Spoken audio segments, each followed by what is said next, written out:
Donc salut à tous et à toutes, donc voilà pour une nouvelle vidéo. Alors c'est en gros un petit diaporama sur la Nagash party qu'on a fait au Game Workshop de Bruxelles avec Zenrik, donc salut à tous. et Tu pouvais dire bonjour. Ah non, je voulais que tu le dises, c'était plus chouette. C'est plus chouette. Donc d'abord on va vous dire les armées qui jouaient. Alors donc en face de nous il y avait forcément Nagash. Mais attends, je propose d'abord qu'on leur explique un peu pourquoi cette partie et tout ça quoi. Effectivement. En gros ce qui s'est passé c'est que vu que c'est la sortie de la figurine de Nagash et plusieurs autres, donc pour les nouveaux scénarios et tout ça, donc les propriétaires du Game Workshop Bruxelles ont proposé de faire une énorme partie pour fêter la fin des grandes vacances. Donc ça opposait, comme disait Blue M, donc mes contre Vampire. Donc je jouais avec deux autres joueurs. Un qui n'avait jamais joué contre Vampire mais qui jouait Nagash. Donc voilà, c'était lui le patron en gros. Il jouait très bien. Ouais, il jouait bien, c'est vrai. Faut lui laisser. Et j'avais un joueur Ogre avec moi. Et Blue M. Et moi, donc je jouais mes elfes sylvains. Et avec nous, il y avait un Empire, un Scavens. Oui, donc vous allez dire que c'est un peu bizarre, Scavens, Empire, elfes sylvains. On Mais expliquera ça après. oui, c'est parce que les Scavens, enfin Nagash a quelque chose contre les On Scavens. expliquera après. Et que vu que c'est un peu la merde, on en a rien à foutre des alliances. Et la dernière armée, c'était Homme Lézard. Donc ça a joué à 7500 points contre 7500 points, c'est assez énorme. Donc vous allez voir que sur la table c'était assez le bordel. Donc je vais vous montrer. Check. Donc là c'était une énorme partie quoi. Ouais, ça c'était la table avant le déploiement. Donc comme vous voyez c'était le gros bordel. Puis après bon on s'est déployé, c'était une bataille rangée normale, chacun de son côté. Donc notre objectif à nous, le bien, c'était de buter Nagash. Donc là vous voyez il y avait les hommes lézards à l'avant, en face des ogres, etc. Mais bon, le déploiement, on n'avait pas chacun une partie de table, on pouvait se déployer vraiment où on voulait sur notre partie de table. La partie est assez énorme parce qu'on avait quand même deux tables de jeu, rien que pour la partie. Ouais, on avait 8 carrés citadelles de cette table, enfin 8 carrés de... On n'a pas voulu faire un rapport de bataille vu qu'on était là 1 heure et on a fini vers 6h30, donc un rapport de bataille pareil ça aurait été quand même assez conséquent. Ouais, donc on vous a fait quelques petites photos pour vous montrer ça. Donc ici vous voyez l'armée ogre. Donc, oui, très belle armée d'ailleurs qui nous a été prêtée par le Game Workshop pour la partie. C'est ça. Ici, vous voyez mon armée elfe sylvain. Donc, j'ai joué. J'ai oublié. J'ai joué un match niveau 4 du domaine de la vie. Puis après, j'ai joué 2 fois 12 archers, un pack de 20 Wildwood Rangers, 2 aigles, 5 scouts et un pack de 20 dryades et ma GB dans le pack de Wildwood Rangers. Je pense que c'est tout. Tu avais fait une liste d'armées spéciale, je pense, pour la Nagash party. Ouais, j'avais fait une liste d'armées spéciales avec des objets magiques que d'habitude je n'utilise pas forcément, mais là je me suis dit qu'ils me seraient utiles. Donc là, vous voyez, c'est toujours avant le déploiement, hein, parce que Nagash est en plein milieu de la table. Mais ça c'est toujours avant le déploiement, mais c'est juste qu'on a fait quelques petites photos comme ça. Alors, donc là c'est l'armée roi des tombes. Tu peux expliquer si tu veux. Pas vraiment roi des tombes. Enfin, contre vampire. Mais c'est parce qu'en fait, on a utilisé quelques figurines Roi des Tombes. Vu que dans le scénario, vu que Nagash c'est le maître des Rois des Tombes et des Contes Vampires en même temps, on s'est dit Osef, on utilise toutes les figurines qu'on veut. Hein. Et ça a été vraiment le cas. Par exemple, j'ai une unité de 10 guerriers squelettes et j'ai pu mettre 10 archers en plus pour former mon unité de 20 guerriers squelettes. Donc voilà, c'était un peu plus libre cette partie, un peu plus tranquille. Et en fait, tout le but du scénario c'était vraiment de buter Nagash quoi, pour Blue M et ses alliés quoi. Donc en fait l'histoire c'est vraiment parce que normalement quand vous faites une alliance avec des Scavens, vous avez pas mal de trucs, je sais plus comment on appelle cette règle, alliance instable. Ouais, alliance instable c'est ça, mais là en gros on pouvait utiliser la GB de toutes les armées, on pouvait juste pas utiliser le commandement des généraux, donc voilà, mais on pouvait utiliser les GB des autres, lancer des sorts sur nos alliés, etc. Donc ça c'était cool. C'était vraiment plus libre. Et donc vous voyez il y a le trône de Nagash qui est juste devant Nagash. Donc, la grosse figurine là-bas c'est Nagash. Avec une énorme troupe de, je pense 40 gardes des cryptes, quelque chose ça, comme 40 gardes des cryptes. Et donc en fait ce trône ça permettait à Nagash de relancer ses invus ratés. Donc c'était quand même pas mal les 2 premiers tours. C'était pour éviter que Nagash soit buté au premier tour en fait. Ouais, surtout. Et vous voyez aussi il y a une espèce de cratère vert. Ça c'était les puits de magie, il y en avait 3 sur la table. Et en fait quand une armée possédait le puits de magie, on avait 6 dés de canalisation en plus. Donc c'était quand même assez violent les phases de magie. Je vous jure, on était phase de magie à 24 dés. C'était un peu un gros bordel. Elles étaient surtout très longues. On a d'ailleurs pas pu malheureusement finir cette partie parce que ce qui a pris vraiment du temps c'était les phases de magie qui étaient vraiment titanesques. Ouais. Comme vient l'expliquer Blue M. C'était énorme quoi. Mais ce qui était cool aussi, c'est qu'on a retrouvé des figurines que d'habitude on retrouve pas forcément sur des tables de jeu, vu que c'était à beaucoup de points, par exemple un Master Rock, Ogre. Moi, ce qui m'a surtout fait plaisir, c'est combattre contre des hommes lézards. C'était ma première partie contre des hommes lézards, et j'ai vraiment pu découvrir par exemple les pouvoirs des Slans. Heureusement qu'on avait Nagash de notre côté, qui est vraiment surpuissant. Si vous faites un match contre lui, je vous jure que vous allez en chier. Et quand même. Ça permettait de compenser un peu parce que les Slans sont les meilleurs magiciens du jeu, sont les meilleurs mages du jeu. Ouais, ça c'était vraiment mal, c'est vrai. Heureusement que j'étais de son côté. Donc franchement des parties très intéressantes, et on vous conseille d'ailleurs d'aller dans vos game workshops faire des parties parce que ça vous permet de tester des listes d'armées et apprendre beaucoup de choses quoi. Et rencontrer beaucoup de joueurs, on s'est très bien amusé d'ailleurs. C'est chouette, bien amusé. Donc donc c'était cool, il y avait vraiment des gros mondes genre un Master Rock. Ici on avait un tank à vapeur du côté de l'Empire, enfin c'était des listes vraiment à beaucoup de points, donc c'était cool, on retrouvait des gros trucs genre un bout de fer avec des stéganons, non c'est pas des stéganons, c'est des bestiolums lézards. Ouais, j'ai oublié leur nom. De la nouvelle, du nouveau codex qui vient de sortir. Ok, c'est bien, on a retrouvé, il y avait des bonnes idées pour parce que moi qui voulais des Spectre d'Outre-Tombe, ouais, je pense que c'est bien ça. Ils avaient utilisé par exemple, comme vous le voyez, mis à part celui qui a une armure en métal, qui est une figurine originale, les autres c'est des bêtes chevaliers bretoniens qu'ils ont pas en spectre quoi. Ouais. Donc de très bonnes idées qu'ils donnaient aussi pour mes listes d'armées, pour les conversions. Ouais, c'est vrai. Ce genre de choses. Donc voilà, il y avait des spectres d'Outre-Tombe, il y avait une abo sur le jeu aussi, donc c'était chouette. Très impressionnant la bestiole. Ouais, il y avait vraiment beaucoup, il y avait un canon à Malfoot, donc c'était vraiment chouette à jouer parce qu'il y avait énormément de grosses figues que d'habitude on sort pas forcément. Parce que ça faisait des mélanges un peu spéciaux quoi. Ouais, par exemple un canon à Malfouz, vous faites tirer dessus par des elfes sylvains et en même temps vous avez des énormes demi-griffons de l'Empire qui vient vous péter la gueule en corps à corps. Non, des fois c'est assez impressionnant et drôle à la fois quoi. Et en même temps voilà, il y avait Nagash très impressionnante, une figurine très belle, qui était bien peinte par Alexis de notre Game Workshop. Petit clin d'œil à lui. Donc il nous a aussi permis, donc merci à lui parce qu'il nous a permis de faire les photos et il nous a donné l'accord pour faire cette vidéo. De la Nagash Party. Voilà. Très chouette nom d'ailleurs. Ouais, j'ai trouvé ça chouette. Ça c'était le trône peint aussi par Alexis, le trône de Nagash. Donc si vous lisez l'histoire vous comprendrez, moi j'ai pas très bien compris. 300 pages d'histoire. Ouais. C'est un trône qu'il avait construit pendant son règne sur Nekara et puis après il a été laissé un peu à l'abandon, mais donc là il le revoici tout beau tout neuf. Voilà. Alors donc ouais, ça il y avait des grosses phases de magie comme on vous a dit, donc il y avait un Slan niveau 4. Je pense que c'est... Non, il y avait aussi un mage niveau 1, je pense, l'homme lézard. Donc moi je jouais un mage niveau 4. Enfin de notre côté, il y avait aussi plein de prêtres guerriers du côté de l'Empire et des guerriers et des prêtres niveau 4. Par exemple ici, il y avait un prêtre sur... j'ai oublié le nom. Aussi sur un char de l'Empire. Ouais, ceci, voilà. Donc là vous avez l'unité, c'était une unité intérieure dans laquelle il avait mis 3 mages niveau 1 plus un mage niveau 4 sur une espèce de char. J'ai oublié le nom, je le mettrai avec le montage. De mon côté, moi par exemple j'avais Nagash. Comme je l'ai dit au début de la vidéo, c'est une figurine surpuissante, je crois que c'est un mage niveau 5. Un mage niveau 5 qui contrôle 9 sorts de tous les... Enfin pas de tous les domaines, il peut choisir entre le domaine de la vie, la mort...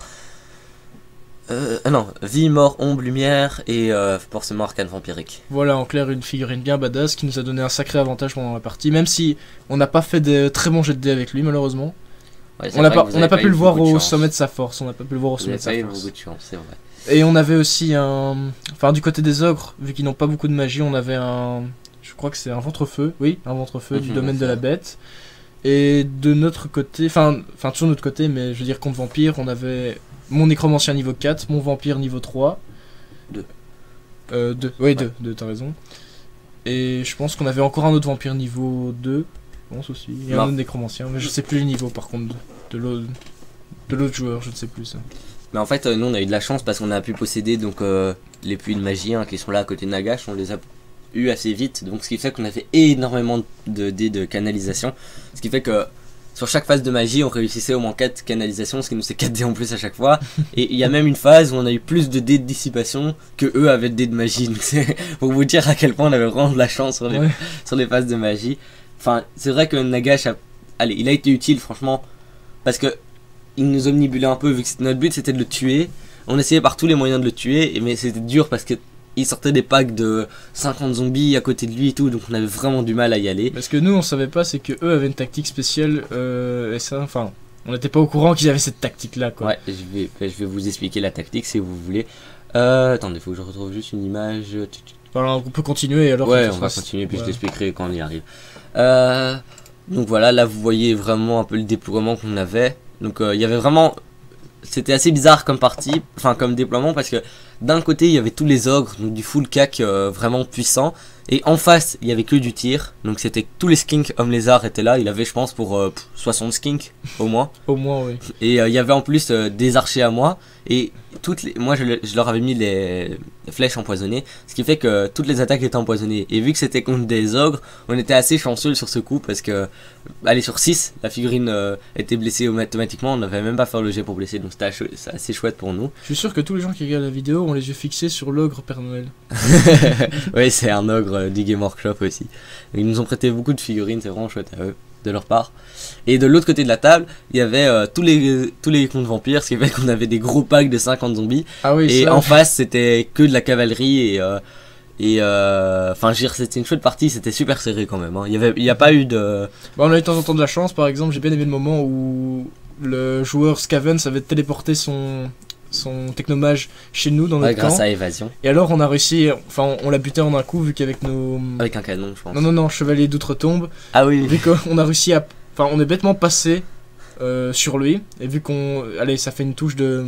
Ça fait... force 5 sans 5 sauvegarde touches de force 5 sans sauvegarde d'armure. Donc c'est assez violent. Il a pas servi à grand chose quoi. Ouais mais... C'est un peu difficile. Ouais c'est vrai que... Mais c'était vraiment assez serré j'ai trouvé. Franchement ouais, il y avait pas de gagnant...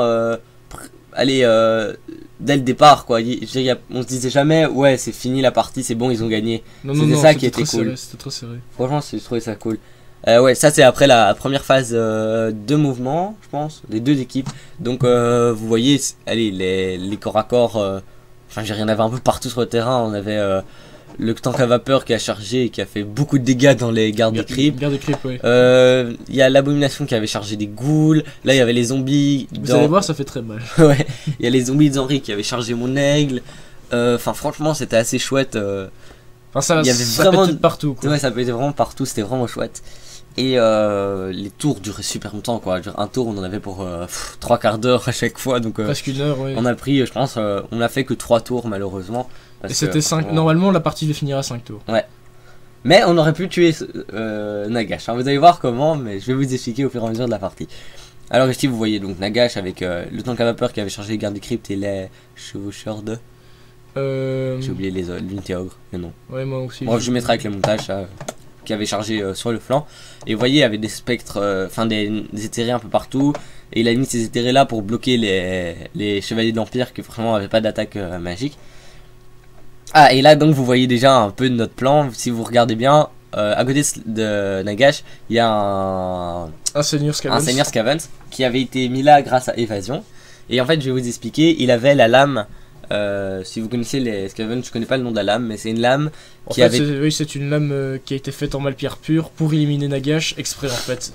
Et donc dans l'histoire il l'avait utilisé, il l'avait déjà utilisé il y a... Enfin, cette lame a été utilisée la première fois pour tuer Nagash. Et donc là, il avait fait exprès de l'équiper pour garder un peu le fluff. Mais si vous voulez, normalement, si sur un 1, le porteur de la lame perd 1 point de vie. Tellement qu'elle est puissante. Mais pour le scénario, vu qu'on a... Allez, dans le scénario, il y avait beaucoup d'améliorations pour Nagash, grâce au trône, etc. Le Game Workshop avait décidé que cette lame, elle commençait à enlever des PV à son porteur qu'à partir du moment où il était encore à corps. Dégainé de son fourreau quoi. Ouais voilà. Donc ça c'était cool parce que ça nous avantageait un petit peu quand même parce que c'était assez dur pour nous. La partie redevenait égale. Ouais. D'ailleurs c'était drôle parce que nous on se disait ouais on a gagné d'avance et on n'était pas au courant qu'ils avaient cette arme.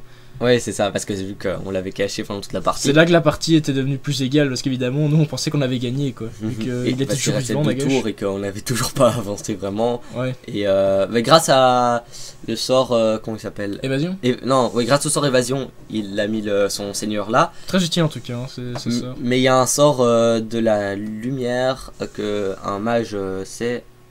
Ah putain, j'ai resté son nom 50 fois. Bref, je le mettrai en nom aussi grâce au montage. J'ai dû oublier le montage. Qu'il a utilisé sur Nagash, qui lui avait déjà enlevé 2 points de vie, donc on était assez content. Alors ici, donc vous voyez vraiment les unités. Là, c'était vraiment le côté des Scavens où il avait déployé. Enfin, les Scavens étaient déployés un peu partout sur le terrain. Et en fait, si vous voulez, notre tactique c'était vraiment de mettre ce seigneur Scavens sur Nagash. Mais moi je voulais l'aider en fait, et ce que j'avais fait c'est que j'avais mis la pierre de l'une des sentiers cachés sur mon mage, et que j'avais mis mon mage dans mon unité de dryade qui est attendez, faut que je la retrouve maintenant. Qui était voilà, non, elle est pas ici, mince. Non, ah, oh, je trouve plus la photo. C'est pas ici forcément. Non, mais si vous voulez, il y a une forêt enneigée là qui est derrière les ogres. Et dans cette forêt enneigée, j'ai téléporté mes dryades. Et en fait, cette forêt enneigée, si vous regardez là où est Nagash, vous allez comprendre pourquoi je l'ai mis là. Parce que la forêt enneigée, là vous voyez un peu le bout, elle était juste là. Donc ce qui fait que j'étais à portée de charge de Nagash et que je pouvais aider le Scavens à buter Nagash. Et en fait à la base j'avais mis dans cette forêt-ci qui est à côté de l'abomination, je les avais mis là, mes dryades, mais là je les ai déjà téléportés. Donc là c'était dans ma zone de déploiement, je les avais mis là pour les téléporter après. Et donc ce qui fait qu'elles sont arrivées à bon port. Et après on a dû arrêter la partie, mais franchement je pense qu'elles auraient pu être utiles. Le seul problème c'est qu'il y avait le bout de fer ici, ce bout de fer-ci qui comme vous voyez est juste devant la forêt enneigée, et j'avais peur qu'il me charge, et c'est pour ça que l'homme lézard avait envoyé ses skinks sur skins volants pour tuer le bout de fer, mais qui n'a pas marché. Et donc après on a dû arrêter la partie, et donc on ne sait pas trop comment ça se serait fini. Selon nous, le bien, on aurait très bien pu battre Nagash, parce qu'après on a fait en fait le test juste le seigneur contre Nagash, et c'est le seigneur qui a gagné, qui a tué Nagash. Donc pour nous on aurait pu gagner, mais après c'est vrai que vous auriez très bien pu bouger Nagash pendant votre tour de mouvement. Enfin bref, on ne sait pas ce qui aurait pu se passer quoi. Ouais, donc la partie est encore elle est encore en suspens, c'est pas très discutée. Voilà. Ah oui, ben voilà, là maintenant si vous regardez dans la forêt enneigée, vous allez voir il y a plein de socles, mais c'est mes dryades. Et là bon, Nagash était déjà enlevé parce qu'on avait commencé à ranger, mais bref, vous voyez, elles auraient pu être apportées de Nagash. Donc c'était vraiment une chouette partie. Ah oui, ben regardez, ici par exemple on vous disait que l'abomination ça faisait mal, donc là elle venait de charger les ghouls, ouais, avec un gros pack de ghouls, et puis tada. Voilà, il en restait plus que 4 grâce à Instable et tout. Et donc merci au joueur Scavens qui m'a un peu sauvé, parce que j'allais être dans le pétrin avec mes elfes. Donc voilà, c'était vraiment une chouette partie. Je sais pas ce que t'en as pensé toi. Ouais, moi je me suis beaucoup amusé en tout cas, ça m'a fait vachement plaisir de faire cette partie. Ça a été cool de jouer contre Nagash, et on espère que ça vous aura plu. Contre d'autres joueurs aussi que notre équipe TLFL. Ouais, donc ça change un peu aussi. Ça change aussi un peu, et donc merci beaucoup au Game Workshop Bruxelles qui nous a permis de faire les photos. De jouer cette partie aussi. Évidemment, d'avoir organisé. Donc j'espère que ça vous aura fait plaisir qu'on ait fait une vidéo là-dessus. À mon avis on postera les photos séparément sur notre page Facebook, comme ça vous pourrez bien toutes les regarder, parce que là vu que c'est un diaporama, bon, jeter un petit coup d'œil, oui. On n'a pas fait forcément la chose la plus optimisée, mais bon, on savait pas trop comment faire, donc on s'est dit que c'était la meilleure façon. Donc merci d'avoir regardé cette vidéo, n'oubliez pas de vous abonner, laissez un like si ça vous a plu, ça fait toujours plaisir, un petit commentaire pour poser vos questions. T'as quelque chose à rajouter? Non, et faire un tour sur le forum aussi. Et faire un tour sur le forum qui est dans le lien dans la description. Salut! Allez, salut tout le monde!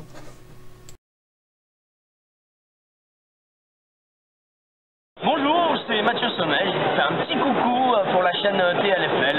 Bisous.